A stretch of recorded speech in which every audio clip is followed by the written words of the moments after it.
10월 달에는 생각의 삼중주라는 제목으로 말씀을 좀 나누려고 하는데요. 오늘 제목이 나와 요한과 작은 여우. 제목이 심상치 않죠? 나와 요한과 작은 여우. 관계라는 게 있습니다. 관계는 내가 있으면 누군가가 또 있는 것이고 또 그 안에 흐르는 어떤 무엇인가가 있는 것이죠. 그래서 이 세 가지가 잘 공명을 하게 될 때 이 관계가 건강해지고 또 의미 있어진다는 생각을 하면서 지난번에 제가 한 번의 설교를 하게 됐을 때 기억을 하세요? 나와 아마샤와 큰 현미경이라는 제목으로 말씀을 나눴던 게 제가 그 설교 참 좋았어요. 개인적으로는 뭐 물론 들으시는 분들은 어땠는지 모르겠지만 이 설교를 만들어 가면서 와, 이 제목이 참 좋다는 생각을 했고요. 원래는 이게 이제 그 옛 시인 어느 시인의 나와 나타샤와 흰 당나귀라는 제목의 시를 좀 패러디하긴 한 건데, 그래서 이 세 가지 이 어떤 이름들의 어울림을 통해서 좀 어떤 그 울림을 찾아보자라고 하는 마음으로 말씀을 준비했습니다. 오늘 먼저 본문을 좀 읽으면서 좀 길어요. 오늘 본문이 요한복음 3장 22절에서 36절까지 말씀인데, 여러분 제 목소리는 잘 들리세요? 네, 좋습니다. 그럼 우리 교독을 제가 읽고 여러분들이 또 한 절 읽어주시고 하면서 오늘 본문을 읽겠습니다.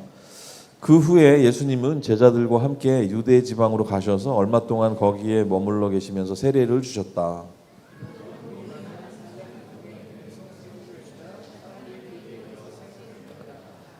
이때는 요한이 아직 감옥에 갇히기 전이었다.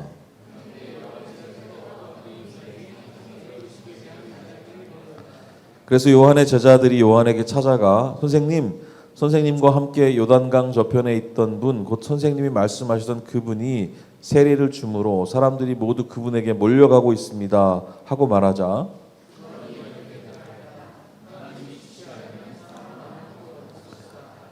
나는 그리스도가 아니라 그분 앞에 보내심을 받은 사람이라고 하지 않았느냐? 너희는 그것을 직접 들은 증인이다.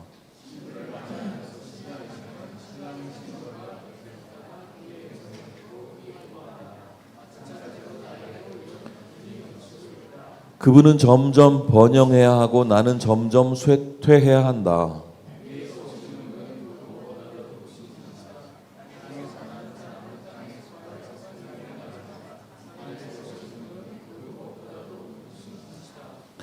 그분이 보고 들은 것을 증거하여도 그분의 증거를 받아들이는 사람이 없다.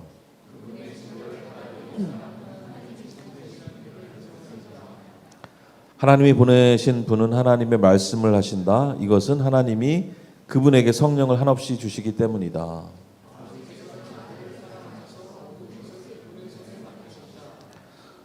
누구든지 아들을 믿는 사람은 영원한 생명을 소유하게 되지만 아들을 믿지 않고 거절하는 사람은 영원한 생명을 얻지 못하고 오히려 하나님의 형벌을 받게 된다.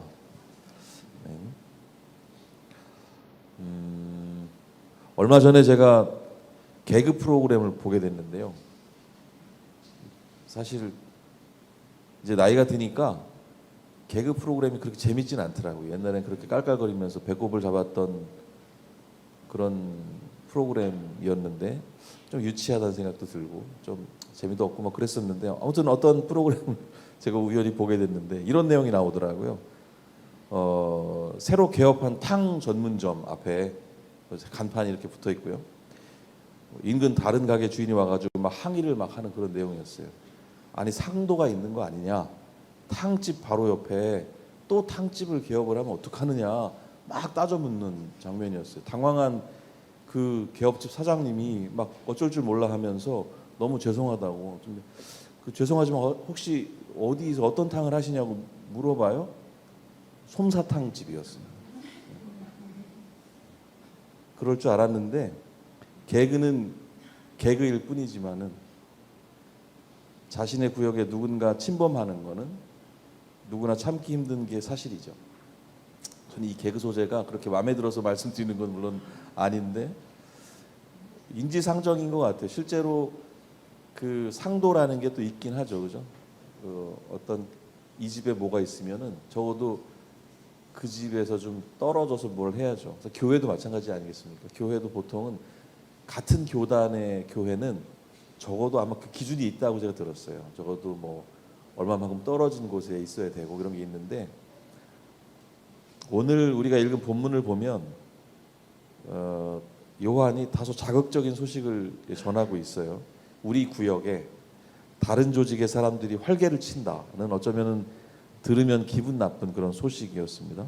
침례를 주는 일을 요한이 하고 있었는데, 우리가 원조인데 다른 자들이 유사영업을 하고 있다는 뉘앙스로 요한의 제자들이 요한을 이렇게 자극을 하고 있는 그런 본문이죠. 사람이 대충 비슷한 것 같습니다. 어떤 모양이든지 소속감을 가지고 이렇게 뭉쳐 있게 되면은 그 뭉침의 원인과 목적과 상관없이 긴밀한 유대감이라는 게 생겨나요. 이 유대감이라는 게 긍정적일 때도 있지만 많은 경우에 이런 유대감은 집단 이기주의의 바탕이 되기도 해요. 지금 제가 말씀드리고 있는 집단이 어떤 집단인지 아시겠죠? 세례 요한, 침례 요한, 요한이 세례를 주고 있었어요. 그리고 요한의 제자들이 많이 있었단 말이에요. 지금 그 무리에 대한 얘기를 하는 겁니다. 우리가 본문에서 읽었지만 예수라는 사람이 나타났는데 그 사람이 막 어딘가에서 세례를 주는데 사람들이, 우리한테 오던 사람들이 다 그쪽으로 가고 있어요.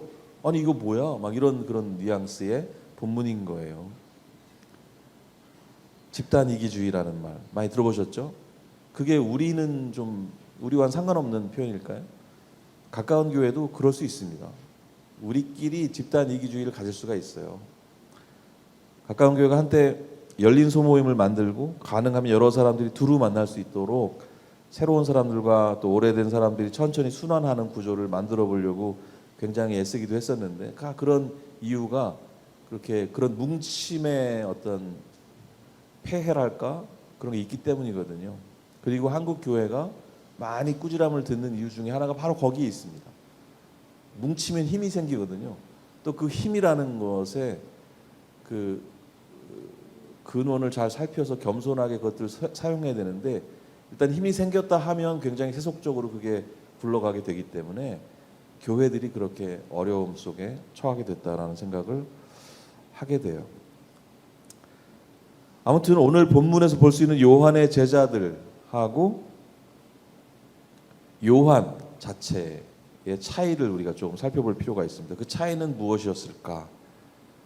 자신들의 일의 의미와 목적보다는 다른 이들과의 비교의식과 경쟁의식에 젖어 있는 그 제자들의 모습을 봅니다.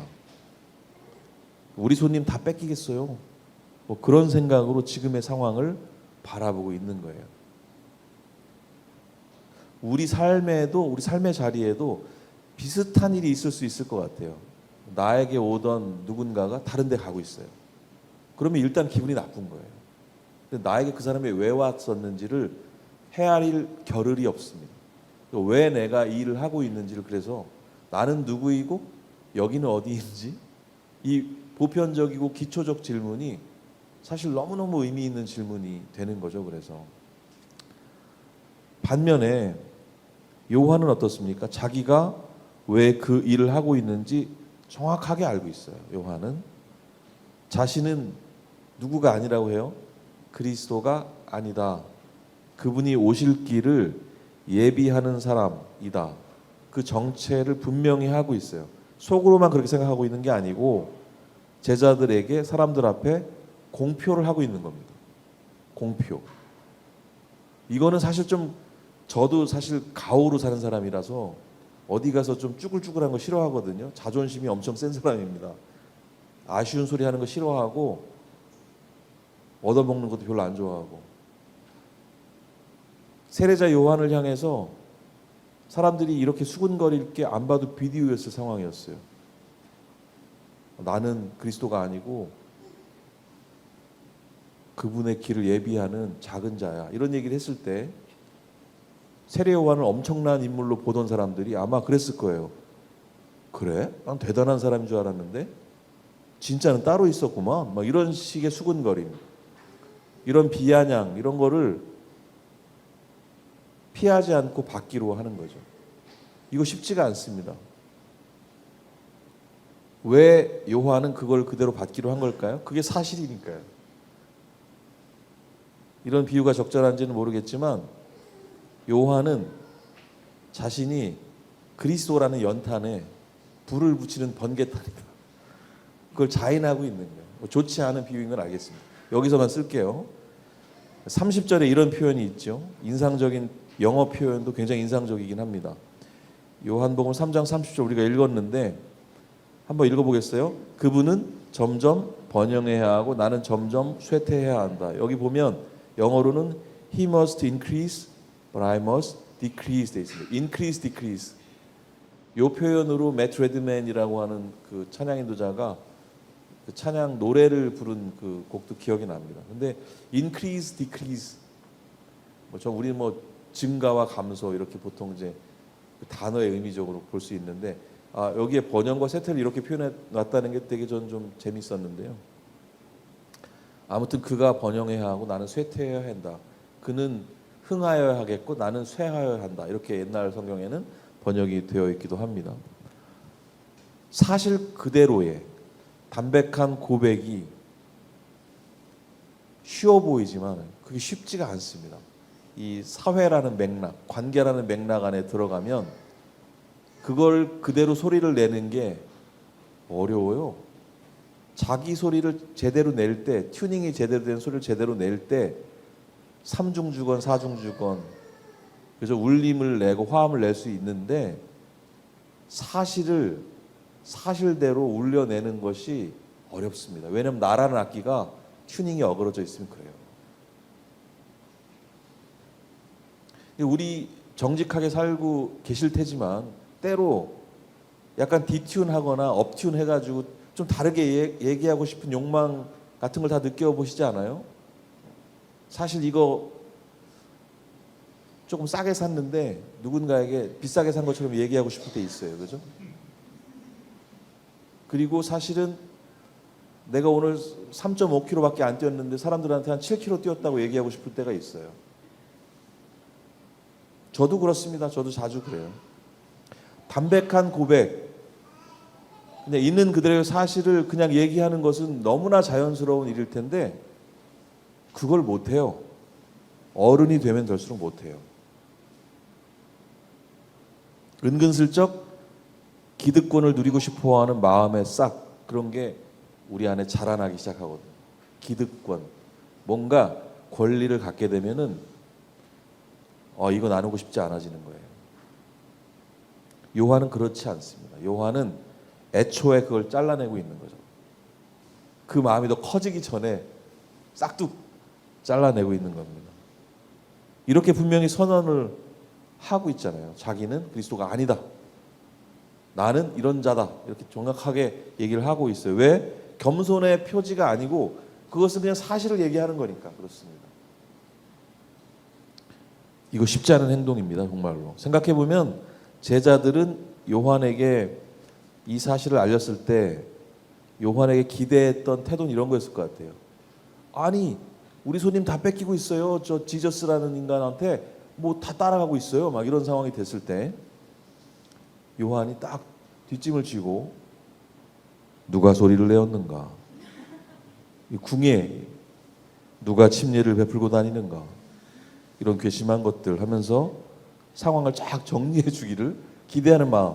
우리 오야하시니까 우리 오야가 가오가 있지. 너무 일본말 많이 해서 죄송한데 뭔가 좀 쫙 정리해 줘갖고 우리가 좀 약간 목에 힘도 주고 우리 그룹이 좀 뭔가 좀 하던 거 좀 잘하고 뭐 위세당당하게 뭔가 그런 어떤 느낌을 좀 갖고 싶었는데 쭈글쭈글하게 우리 대표가 나는 아니야 막 이런 식으로 얘기하니까 열 받는 거죠. 하지만 우리 요한의 모습을 봐야 합니다. 누구든 이렇게 투명하고 담백할 필요가 있죠. 그런데 여러분 요한의 마음에는 제자들 같은 천박한 마음이 없었을까요?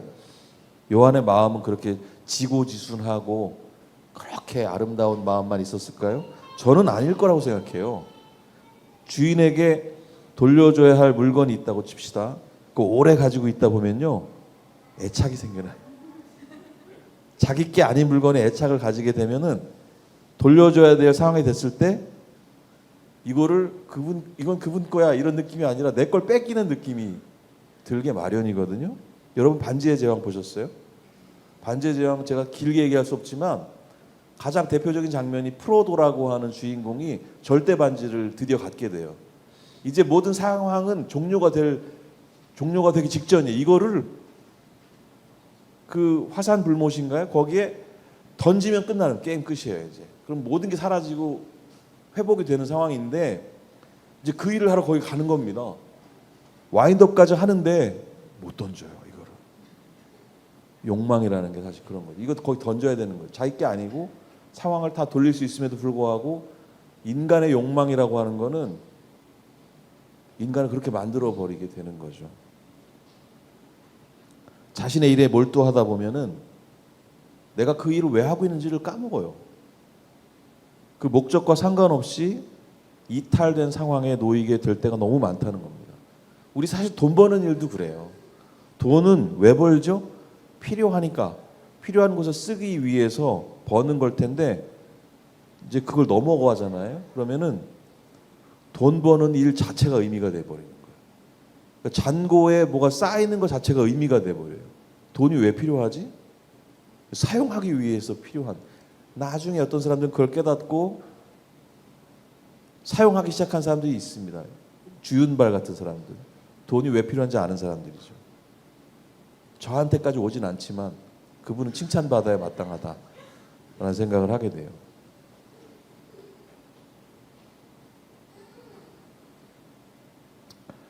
건강한 몰입이 아니고 욕망으로 인한 과몰입은 목적을 상실하게 만들어버리게 되는 것 같아요.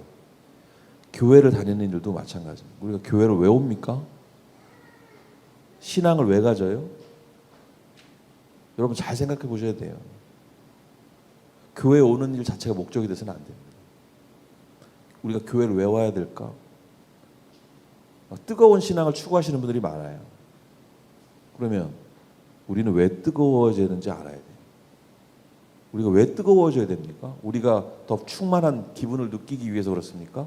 절대 아닙니다. 그것은 추운 곳에 갈 몸을 만들기 위해서일 거예요. 차갑고 냉랭한 곳에 갈 수 있는 몸이 되어야 되기 때문에 뜨거워져야 되는 것이죠. 누군가 이웃을 위해서 나를 넘어서는 사람이 필요하기 때문에 교회가 필요한 거예요. 근데 우리는 여기 모이는데 급급해가지고 나의 위로, 나의 필요, 나의 복 그 수준에 머물러 있으면 절대 안 된다는 겁니다. 그거는 그냥 클럽 활동이에요. 이윤 추구예요. 사실 그거는. 교회는 절대 그런 곳이 아닙니다. 그래서 교회에 너무 과몰입하시면 안 됩니다. 본질을 아셔야 돼요. 그리스도가 누구신가? 우리가 왜 그분을 믿는가? 그분의 팔로워는 어떤 사람들이어야 하는가를 알아야지 모이는 것 자체가 목적이어서는 안 됩니다. 흩어져야 돼요. 우리는. 미션이란 말이 본질적 의미가 아마 흩어진다는 데 있을 거예요. 아무튼 언제 어디서나 감정에 휘둘리지 않고 자기 할 일을 하고 있는 요한의 모습은 참 귀감이 된다 볼 수 있습니다. 왜 그럴까요? 그분 안에 그런 어떤 그 인간적인 욕심 이런 게 전혀 없는 그냥 그런 사람이었기 때문이 분명히 아닐 거고요.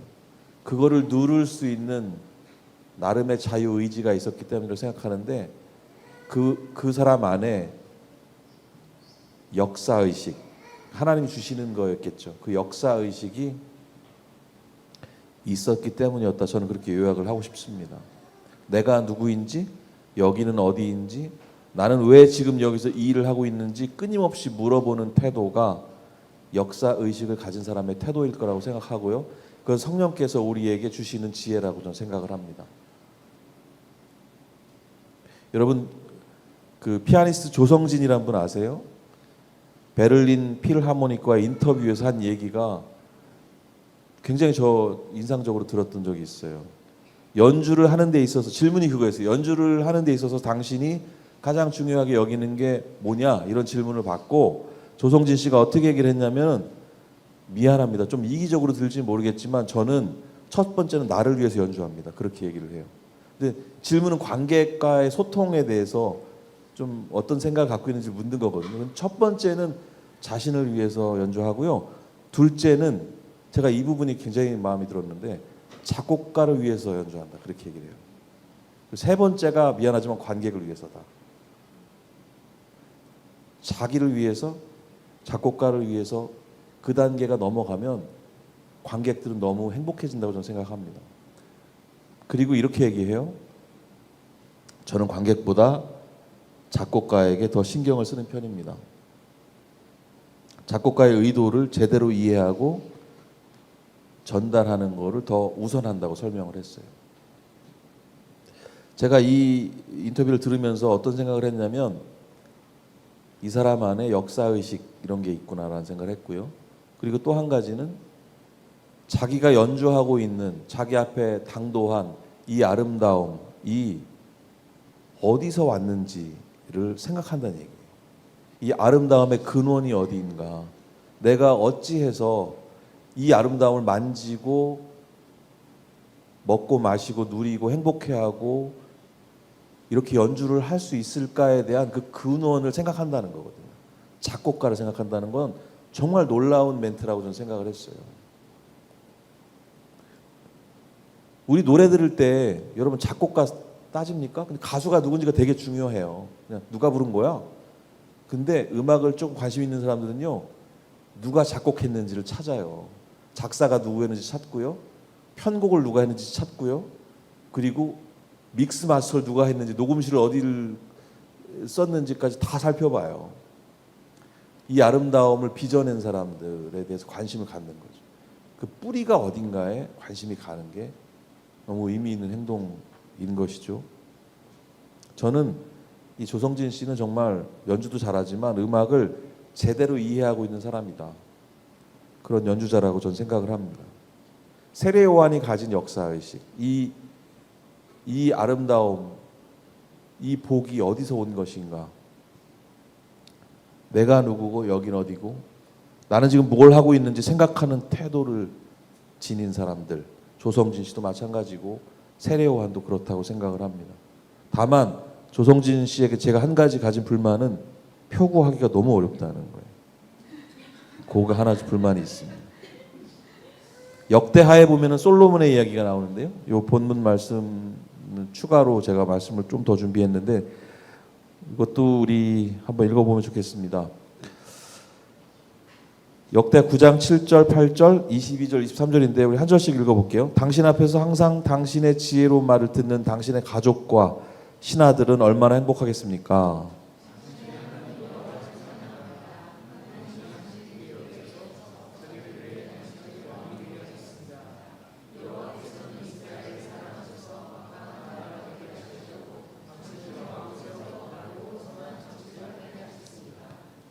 솔로몬 왕은 세상의 그 어느 왕보다도 부유하고 지혜로웠으므로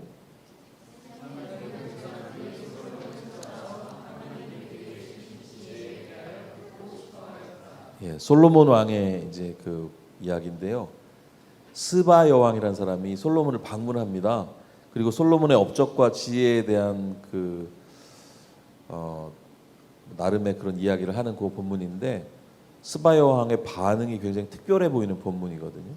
솔로몬의 지혜가 얼마나 대단했는지, 솔로몬 초기 시대가 얼마나 화려하고 풍성했는지를 알 수 있는 본문이에요. 스바 여왕이 정신이 혼미할 정도로 솔로몬의 업적과 지혜에 감탄했다는 기록이 있는데 제 눈에 특별히 보인 본문은 7절의 내용입니다. 7절의 내용 한번 같이 읽어보시겠어요? 당신 앞에서 항상 당신의 지혜로운 말을 듣는 당신의 가족들과 신하들은 얼마나 행복하겠습니까? 이 말이 저는 마음에 확 들어오더라고요. 제 가족이 생각이 났어요. 제 가족. 제가 거실에 있으면 슬슬 피하는 저희 가족들. 사실 유리 탓할 게 아니고 지음이 탓할 게 아니라는 생각이 들어요. 내게 문제가 있구나. 그런 생각을 합니다. 항상 당신의 지혜로운 말을 듣는 당신의 가족과 당신의 신하들은 얼마나 행복하겠습니까? 이 얘기를 들을 수 있는 왕은 얼마나 행복한 왕일까요? 이런 생각이 추석 전야에, 추석 전날에 이브 우리가 함께 깊이 묵상해야 될 그런 말씀이 아닐까요? 여러분들 이 얘기를 여러분들이 듣는다고 생각해 보세요. 당신 앞에서 당신의 말을 듣는 당신의 가족들, 당신의 가족 얼마나 행복할까요? 이런 얘기를 듣는다고 생각해 보세요. 그런 분들 다 되셨으면 좋겠습니다. 제가 이 본문을 묵상하다가 그래서 글을 썼어요. 이 글을 제가 읽어드리겠습니다. 제목이 그랬으면 좋겠는데 요걸 보고 아마 우리 승민님이 선곡을 한 것 같은데 그 선곡이 너무 좋았어요. 그죠? 추석 이브에 딱 부르기 좋은 노래였던 것 같은데 제가 이렇게 글을 썼습니다. 당신이 나타나는 순간 친구들의 얼굴에 웃음이 번졌으면 당신과 대화하는 누군가 잃어버린 설렘을 찾아 기뻤으면 당신이 보고 싶어 누군가 기꺼이 먼 길 발걸음을 옮겼으면 당신을 보고 바르고 선한 사람이 곁에 있다고 안도했으면 당신 때문에 주변이 온통 행복했으면 그랬으면 좋겠네. 그리고 7절 말씀을 붙여놨어요. 우리가 읽은 그 말씀입니다. 여러분들 때문에 주변이 행복해하는, 행복을 주는 사람들이 모두 되시기를 축복합니다. 그런데 이런 생각을 함께 해볼 필요가 있어요. 여러 사람들에게, 주변 사람들에게 행복을 주는 지혜라고 하는 것은 결국 그 지혜의 근원을 궁금하게 만들게 되고 진리를 찾는 사람들에게 발견되는 지혜의 원인으로 결국 하나님이 드러나시게 될 거라는 사실입니다. 이런 삶이 하나님의 이름을 영광되게 하는 삶이 아닐까 생각해요. 그건 당신이 아름다운 것이 아니라 당신을 아름답게 빚은 누구? 그 하나님을 영광스럽게 하는 일이라고 하는 것이죠. 13절 이후로 이어지는 내용은 온통 화려한 황금빛 이야기들이에요. 역대하 9장을 보면은 그냥 그 9장 자체 금박을 입혀둬야 되는 거 아닌가 싶을 정도로 황금빛으로 번쩍번쩍거리는 본문이긴 하거든요. 황금 얘기로 가득해요. 솔로몬의 손길이 닿는 곳에 있는 웬만한 사물에는 거의 금박을 다 입혔던 것 같더라고요. 황금은 고귀하고 영광스러운 가치를 반영하는 보석이라고 말할 수가 있죠. 하나님의 영광, 하나님의 고귀함을 상징하는 빛깔이라고 말할 수 있습니다.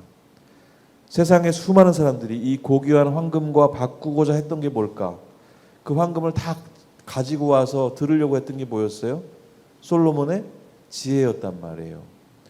그게 23절에 나타나 있듯이 그것이 어디로부터 온 거라고 적혀 있습니까? 23절에 보면 하나님이 그에게 주신 지혜라고 적혀 있어요.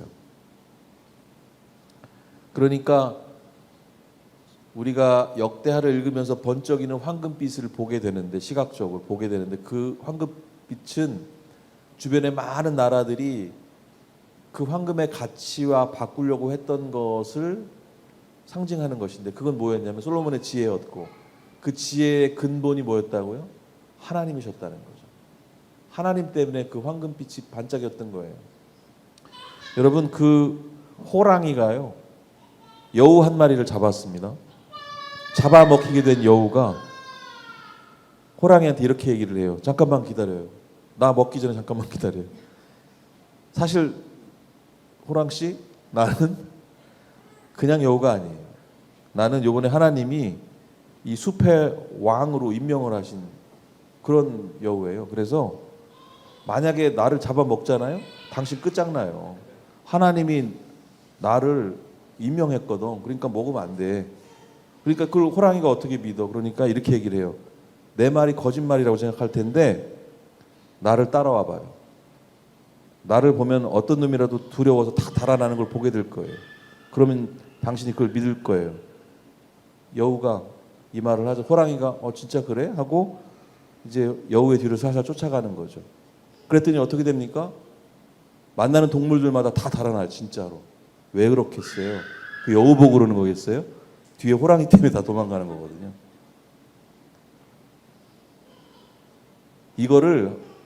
이게 초나라의 그 어떤 책에 나오는 고사성어인데 호가호위라고 하는 말의 스토리예요. 호가호위. 그래서 이 본질적인 얘기는 그런 거지만 이 얘기가 여러 상황에서 남의 권세를 빌어서 위세를 부린다는 의미로 확장이 돼가지고 여러 상황에서 사용이 되는 그런 사자성어거든요. 내가 뭘 가지고 있든지, 아니 고사에는 사실 이 얘기는 꼭 짚고 넘어가야 되는데 호랑이를 이용하는 여우의 모습으로 드러나는 거지만, 이런 모습이 만약 일상이 된다고 한다면 자신이 호랑이인 줄 착각하는, 스스로를 객관적으로 보지 못하는 여우가 될 수도 있다는 거예요. 어떤 상황에서든지 자기가 작은 여우라는 사실을 아는 게 되게 중요하다는 겁니다. 이거를 자기 객관화라고 말할 수가 있어요. 내가 무엇을 가지고 있든지 그게 어디로부터 왔든지 아는 게 되게 중요합니다. 지혜를 가졌다면 내가 가진 지혜가 하나님으로부터 온 거라는 것을 기억하는 태도가 필요하겠죠. 솔로몬이라는 왕은 전반부와 후반부가 극명하게 달라지는 사람이에요. 그래서 그 사람 때문에 나라가 분열이 됐어요. 북왕국, 남왕국으로. 솔로몬의 결말이 안타까워진 것은 그 지혜의 출처에 대한 감사와 경외심에 대한 감각이 무뎌졌기 때문이었습니다. 솔로몬의 후궁과 첩의 숫자가, 그렇게 초반에 하나님의 지혜를 구하고 신실했던 그 솔로몬 왕의 첩의 숫자가, 후궁과 첩의 숫자가 몇 명이었는지 아세요? 1000명이 넘어요. 많은 사람 1600명까지 세더라고요. 1000명이 넘는 여인을 거느리고 있었어요. 아무리 정당한 이유가 있다고 한들, 아무리 문화와 시대가 다르다고 한들 어떤 선을 이미 넘은 것으로 저는 보입니다. 자신의 지혜와 풍요의 출처가 어딘지, 자기가 호랑이 앞에서 작은 여우일 뿐이었다고 겸손하고 솔직하게 자기 인식을 하고 고백하는 그런 태도가 솔로몬에게 필요했을 텐데, 사실 이 태도는 지금 우리 모두에게 필요한 태도가 아닐까 하는 생각을 해봅니다. 나와 요한과 작은 여우란 제목이 이렇게 탄생되게 되었습니다. 나와 솔로몬과 작은 여우일 수도 있겠고요. 우리가 누구인지 객관적으로 아는 게 너무 중요하다는 생각이 든다는 거죠. 황금보다 고귀한 지혜로 주변에게 행복을 주는 사람, 그리고 그 지혜가 어디로부터 온 것인지 알고 겸손히 감사하시는 모든 분들이 되시기를 다시 한번 축복합니다. 그러기 위해서 우리는 뭘 해야 할까요? 여러분, 무엇을 해야지 그런 것들을 우리가 할 수 있을까요? 날마다의 생각과 묵상이 필요하지 않을까 싶습니다. 잠잠히 자신과 주변을 돌아보는 시간, 이런 것들이 꼭 필요하겠다 싶습니다. 우리는 너무 달려요. 멈춰 서질 않습니다. 우리를 스스로 멈춰 세워야 될 때가 꼭 필요합니다. 여러분, 멈춰서 돌아보는 일 꼭 하시기를 바랍니다.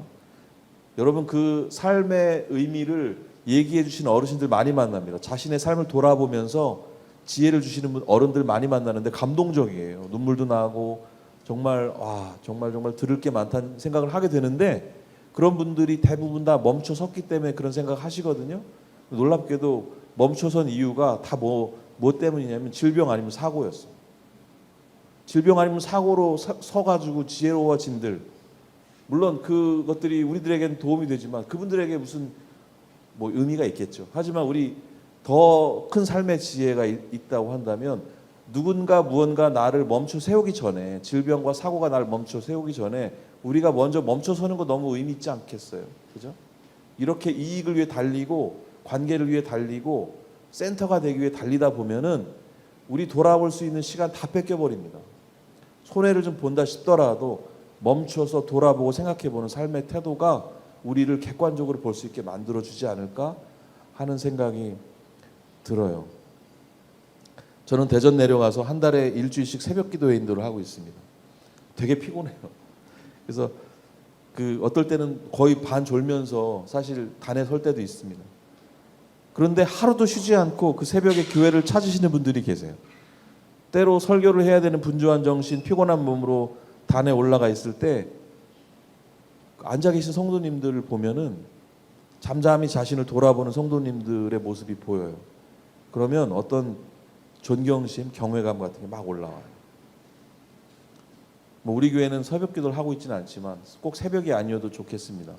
여러분들이 꼭 머물러서 자신을 돌아보는 시간을 꼭 가지셨으면 좋겠고, 그게 안 되신다면 적어도 이 예배 때 우리 주일 예배 때 이 시간을 허투루 바쁘게 여기 앉아서 다른 거 생각하고 그러지 않으셨으면 좋겠어요. 멈춰 세우는 시간으로 이 시간을 좀 보내실 수 있으면 얼마나 좋을까 하는 생각이 듭니다. 이번에 추석 연휴가 긴데 우리가 잠시 멈추는데 그냥 몸만 멈추지 마시고 마음도 멈춰 세우시는 그런 연휴가 되셨으면 좋겠습니다. 언제든지 자신을 돌아보는 잠잠한 시간들이 우리의 역사의식 살려주는 시간이 될 거라고 믿습니다. 오늘도 우리의 자리를 돌아보면서 겸손하게 자기 할 일을 조용하게 담백하게 해나가시는 모두가 되셨으면 좋겠습니다.